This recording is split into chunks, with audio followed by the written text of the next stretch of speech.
ऐसी स्थिति आती है कि बस निराश होकर के उपासक अब क्या करें, अब क्या क्या हो सकता है, कोई मेरा नहीं, कोई, अरे कोई तो बोले कि मैं सही चल रहा हूं, कोई तो बोले ठीक हो, जिसको देखो वही प्रतिकूलता प्रतिकूलता। क्योंकि सुख में, अनुकूलता में संसार का संबंध दृढ़ होता है, इसीलिए कृपालु हरि उसे सुखानुभूति संसार में नहीं होने देते, कहीं संबंध दृढ़ नहीं होते, केवल कृपा ही कृपा दिखाई देती। जब वो ऐसी ऊंचाई पे पहुंचता है, लौट के देखता है कि आहा, ये तो केवल हरि कृपा थी, नहीं एकदम सीधी चढ़ाई और ऊपर से काई, कैसे हम चढ़ सकते थे, ये तो केवल ऐसा हुआ कि आंख खुली और चढ़ गए, प्रयास ही नहीं हुआ, ये तो केवल कृपा ने किया। उस समय वो केवल प्रभु की मधुर मधुर कृपा का अनुभव करके रोता रहता है। जो उपासक कृपा पात्र होता है उसकी दशा इस रूप में पहुंचती है। सच्ची मानना, कृपा ही बदलती। एक उपासक परिचय के, बढ़िया सुंदर परिवार, अच्छी अर्थ की प्राप्ति की व्यवस्था, और जैसी भक्ति करनी चाहिए वैसी भक्ति कर रहे हैं। अब कृपा उदय हुई, जिनके द्वारा परिवार का पोषण और अर्थ व्यवस्था होती थी, भगवान ने उनको अपने पास बुलाया। अब जो भी वो धीरे धीरे सब छूटता चला गया। अब अखंड वृंदावनवासी बैरागी स्वरूप भजन परायण प्रगट में देखने में लगा सब उजड़ गया, लेकिन आंतरिक वृत्ति से देखो तो लगा सब संभल गया। प्रभु ने कृपा करके कैसा संभाला कि अब कोई रास्ता ही नहीं रह गया, एकमात्र प्रभु का रास्ता रह गया है। तभी तुम परमानंद में जा सकते हो, जब प्रभु की कृपा ऐसे घेर लेती, दिखाई देता घेर लिया कृपा ने। अब रोते रहो या चिल्लाते रहो, तुम्हारे रोने चिल्लाने का कोई वहां फर्क नहीं पड़ता। अभी मोह ममता में हो सकता है आपको दुख लगे, लेकिन जब आप उस कृपा का परिचय प्राप्त करेंगे तो मधुर मधुर उनकी कृपा मूर्ति का अनुभव करके केवल रोते रहेंगे। इसलिए मैं तुम्हें कहता हूं, तुम कभी इस मार्ग में निराश मत होना। मैं तुम्हें सच्ची अनुभव की बात बताता हूं, प्रभु जिस पर कृपा करके ऐसी विषम परिस्थिति देते उसके साथ रहते हैं। ये बात पकड़ लो।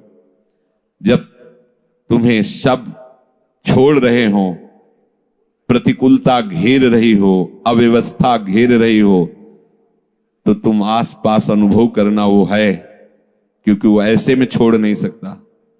जब वो इतना बड़ा कृपा करके हमारे साथ महामहिम कार्य कर रहा है, माया मुक्त करने, वो जानता है कि बहुत कमजोर हैं, लड़खड़ा जाएंगे, इसलिए वो साथ रहते हैं, हरि साथ रहते हैं। और वो धीरे धीरे कहते रहते, मैं तुम्हारे पास हूं, डरना मत। संत रूप में, गुरु रूप में, शास्त्र रूप में वो समझाते रहते, डरना मत, मैं तुम्हारे पास हूं। सच सच वो अपनी गोद में ले लेते हैं ऐसे उपासक को, वो अपने अंक में ले लेते हैं। जिसको जगत से निराशा मिली वो हरि की गोद में बैठ जाता है। तो बलिहारी है ना ऐसी निराशा की, ऐसे दुख की। अब हम कभी भूल न करें, धन की प्राप्ति, कीर्ति की प्राप्ति, जगत में सम्मान की सफलता, इसमें कभी भगवान की कृपा का अनुभव न करें, ना करें, आज्ञा दे रहे हैं। ठीक है, महाराज अम्बरीश अपने समस्त वैभव को स्वप्न तुल्य मानते थे, चरित्र में आया है। ठीक, उसका कोई महत्व तो नहीं होना चाहिए। दीनता, दुख, अभाव, निंदा, असम्मान, ये महामधुर मंगलमय भगवान की कृपा हुई है, इसे आदर पूर्वक स्वीकार करो। फिर ध्यान दीजिए, धन, मान, कीर्ति, जगत की प्रत्येक सफलता, अनुकूलता, इसमें कभी भगवान की कृपा को मत मानो। ये महापुरुषों के वचन है। दूसरे इसमें टिप्पणी कर सकते हैं कि भगवान की कृपा न माने, तो इसमें क्या माने? ये भगवान की कभी कृपा नहीं हो सकती। वो अपने कृपा पात्रों को माया में नहीं फंसाते, इसी का नाम माया है। जब उसकी चित्त वृत्ति भगवदाकार होती तो स्वयं यश फैल जाता है, स्वयं सारे वैभव उसके चरणों में लौटते हैं, पर वो उसका आदर नहीं करता, अंदर से उसके प्रति मात तो नहीं देता। ये अंदर की बातें हैं। दीनता, दुख, अभाव, अकीर्ति, निंदा, असम्मान, मधुर मधुर मंगल में भगवान की कृपा हुई है, इसको स्वीकार करो। यह है भगवान की कृपा। अब बोलो हमारे ऊपर भगवान की बड़ी कृपा है। अनुभव करो तुम्हारे ऊपर प्रभु की बड़ी कृपा है।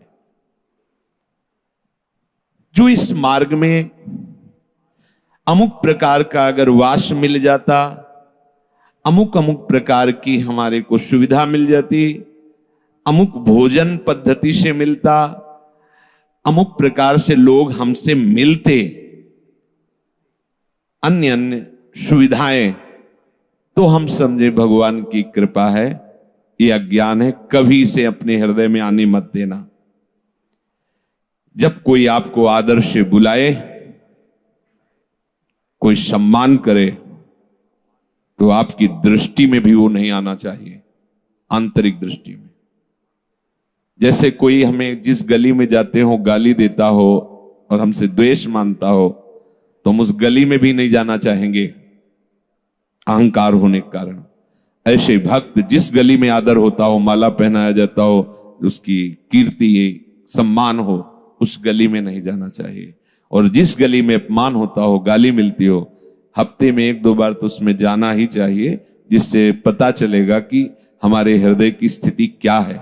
यह है उलट याप में समा, ये उल्टा मार्ग है। जब आपके हृदय में निंदा करने वाले का और प्रशंसा करने वाले का, दोनों के प्रति कोई भगवत भाव की शिवान्य भाव ना हो, तो समझ लेना अब कृपा फलीभूत हो गई है, अब हृदय की स्थिति बन गई।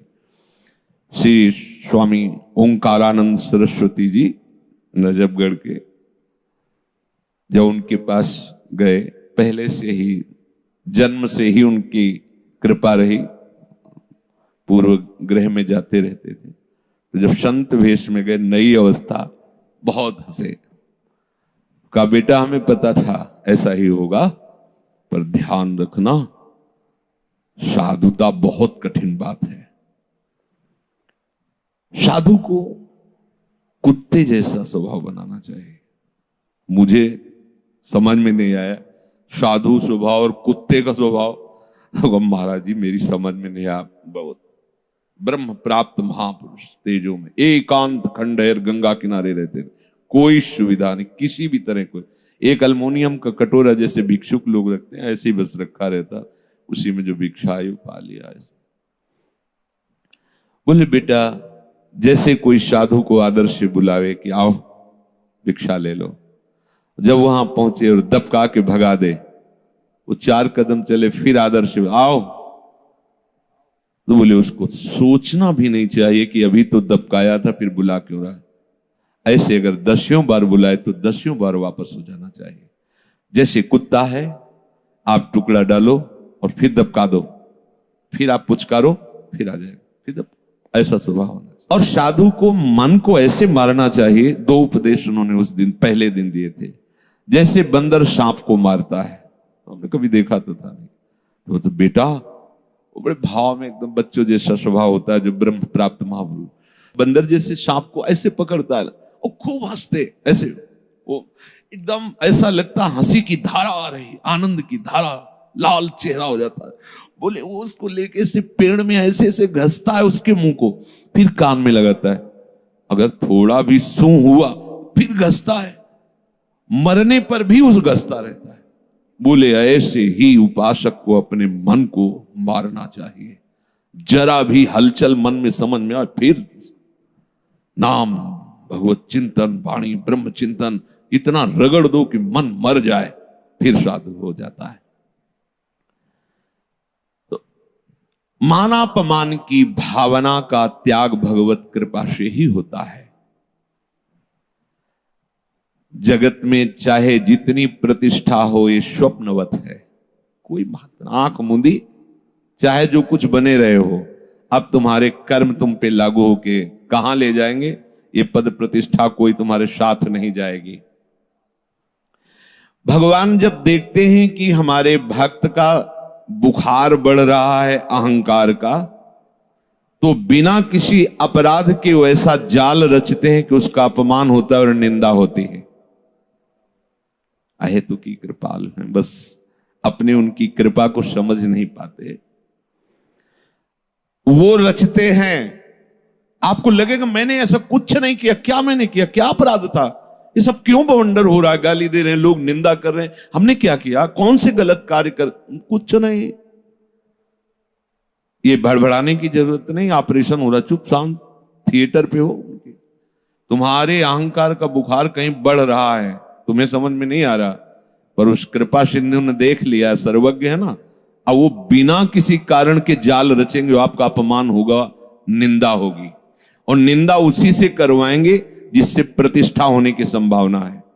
निंदा, अपमान, अकीर्ति, तिरस्कार, अप्रतिष्ठा, बिना दोष के लांछन, जब ये तुम पे बरसने लगे तो समझ लेना प्रभु दूर नहीं नजदीक ही हैं, मिलने वाले हैं। कौन चाहता है भगवत प्राप्ति? है? कौन चाहता है? बातें बनाना अलग है, प्रभु जिसको प्यार करते हैं उसको अपने समान बनाते हैं, ये भगवत समान बनाते हैं। इन्हीं में तो हम फंसे हैं, और ये तो सब अहंकार का पोषण करके बार बार जन्म मरण इन्हीं से तो होता रहा है। हम उन कृपालु की कृपालुता को ना समझकर हम समझते हैं भगवान अब हम पर अपनी कृपा हटा ली है, इसीलिए पग पग पर हमें विपत्तियां मिल रही हैं।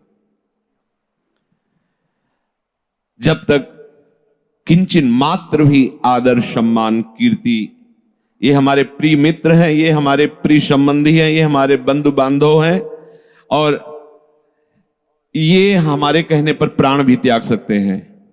अगर ऐसी किसी के भी प्रति बात हो तो हटा देना, नहीं तो ऑपरेशन शुरू हो जाएगा। बहुत कृपालु हैं प्रभु।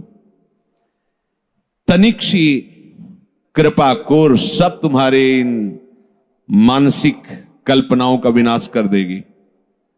डरते रहो इस बात से, किसी को अपना मत कहना, नहीं धोखा हो जाएगा। या तो विवेक से आपके अंदर से अपनापन हटा देंगे, सामने से ही हटा देंगे। अच्छा कहते भगवान ऐसा क्यों करते हैं, उसने क्या लिया था, तो वही तो है उसमें, और कौन है, वो अपने आप को समेट लिए। एको हम बहुश्यामा, बहुश्यामा से एको हम। कोई पाप हुआ, कोई अपराध हुआ, वहां तुम्हें देखने में लग रहा था कि माताएं, भाई हैं, बेटा, ये मित्र है, ये अमुक, तुम्हें लग रहा था, और वही तो एको हम बहुश्यामा, वही तो बने हुए थे, अपने में समेट लिया। अब तू नहीं समझ पा रहा है कि मैं इन सब रूपों में, तो देख ये सब रूप मेरे ही, समेट लिया। अब केवल हरिशरणम। अब जब लोग कहें कि अच्छा चलो भक्त के साथ से, लेकिन सामने वाले ने क्या किया था, तो सामने वाला प्रभु ही तो था, वो नहीं जान पा रहा है, इसलिए जनाने के लिए उसको अपने में लीन कर लिया, क्योंकि वही बने हुए थे। अब एक ही रह गए, हरि। अब चल,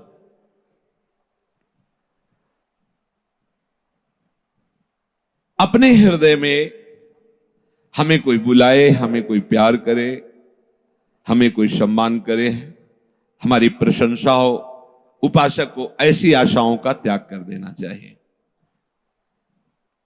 जब ऐसी आशाओं का त्याग होता है तभी भक्ति से बुद्धि भगवत युक्त मानी जाती है।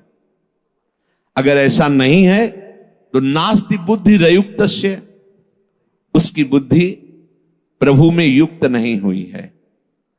चायुक्तस्य भावना, अब जिसकी प्रभु में बुद्धि युक्त नहीं है उसके हृदय में ये भावना ही नहीं आ सकती कि मुझे केवल कर्तव्य कर्म करना है, बस मैं भगवत मार्ग का पथिक हूं, उपासक हूं, मुझे वही करना है जो मेरे शास्त्र और गुरुदेव कहते हैं। अगर बुद्धि प्रभु में स्थित नहीं है, भोगों में स्थित है, तो ये निश्चय ही नहीं कर सकता, नहीं कर सकता। सब देखने को मिलता है। मन और इंद्रियों का संयम करना उपासक का मुख्य कर्तव्य होता है, और यह होता है भजन से। भजन से विवेक पूर्ण बुद्धि मन और इंद्रियों को गलत मार्ग में जाने से रोकती है। जिसका मन और इंद्रियां संयमित नहीं है, वो असंयमी पुरुष कभी मेरी प्राप्ति की भावना ही नहीं कर सकता। नास्ति बुद्धि रेयुक्तस्य न चायुक्तस्य भावना, नहीं कर सकता। मन और इंद्रियां हलचल मचाए हुए हैं भोगों के लिए, मान सम्मान के लिए, जैसा भी आपने सुना। वो कभी मान चाहता है, कभी सुख चाहता है, कभी आराम चाहता है, कभी धन चाहता है, कभी भोग चाहता है। भीतर ही भीतर उसके सब खलबलियां मचती रहती कामनाओं की। इसलिए वो निश्चय ही नहीं कर पाते कि मुझे प्रभु चाहिए, मुझे प्रियालाल चाहिए। और जिसकी बुद्धि प्रभु में नहीं लगी, अर्थात मेरे को केवल कर्तव्य पालन करना है, भगवत प्राप्ति तो गुरु कृपा से होगी, मैं एक भी अक्षर उनकी आज्ञा का उल्लंघन नहीं कर सकता, कुछ मिले ना मिले। इसे कहते हैं युक्त बुद्धि। तो नचायुक्तस्य भावना, जब कर्तव्य पालन की तुम्हारे अंदर बात ही नहीं आई, तो कामना, आसक्ति, नाना प्रकार की भोग वासनाएं ये अंदर बनी तो रहेंगी। और जब तक इनका त्याग नहीं होगा तब तक भावना ही नहीं बनेगी कि हम प्रियालाल को कैसे रिझाएं, प्रियालाल को कैसे प्राप्त करें। भावोत्सवेन भजतामृष कामधेनु, जब तक बुद्धि युक्त नहीं हुई तो भावना ही नहीं बनेगी। न चाभावयतः शांति, जब तुम्हारी भावना ही नहीं बनी है तो तुम्हें शांति कैसे प्राप्त हो सकती, विश्राम कैसे मिल सकता है। वो अशांतस्य कुतः सुखम, जो अशांत है हृदय, वो दिव्य सुख का अनुभव कैसे कर सकता है। ये अहंकार का पोषण करने का स्वभाव उपासक छोड़ दे। कई उपासक जिसे बताते, हम नित्य लीला में प्रवेश, हम बार बार इसलिए कह रहे हैं कि वास्तविक नित्य लीला में प्रवेश कराना हमारे आचार्य, हमारे गुरुजनों का प्रयास है। जो रसरीत शबंते दूरी, सो सब विश्व रही भरपूरी, मूर्ख जीवन कह दई। वो नाटक करने के लिए तुम्हें आदेश नहीं करते, तुम्हें वास्तविक लीला में प्रवेश कराना चाहते हैं आचार्य, महापुरुष जन। आप उनकी आज्ञा के अनुसार चलिए। चार लोग बेचारे अज्ञानी हो, जान लेंगे कि आप नित्य लीला में प्रवेश कर रहे हो, कर चुके हो, प्रणाम करें, नमस्कार, उसे होगा क्या।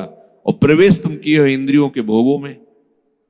अरे उस सर्वज्ञ प्रभु की दृष्टि से कोई बच थोड़ी सकता है। ये नाटक क्यों, किसकी रिझाने के लिए, ये दंभ पाखंड क्यों, केवल उदर पोषण और कुछ आवश्यकताएं। यह तो बढ़िया है भैया, बाबागिरी का भेष उतार दो और लेबरी करो, 400-500 रुपया एक दिन में कमाओ और मनमानी सामग्री लो, फिर चलो। और उसमें भी गाय और पशु पक्षियों का कुछ भाग निकाल दो और नाम जप करो, तो बढ़िया तुम्हारी सदगति हो जाएगी। संत बन के भगवत मार्ग के पथिक होकर, उपासक होकर, इस बात से अपने को पुजवाना कि मुझे भगवत प्राप्ति हो गई, मैं नित्य लीला में प्रवेश, खिलवाड़ समझा नित्य लीला में प्रवेश होना। अरे रोते रहे बड़े बड़े महापुरुष लाडली जू से, कभी तो कृपा कोर करो। जो अब आप देखो, भोरी सखी सेवा कुंज में जो बंदर भी नहीं खाते थे चने, उन ठुड्डियों को बिन करके एक मुट्ठी यमुना किनारे, कितनी जितेंद्रियता है, कितना संयम है।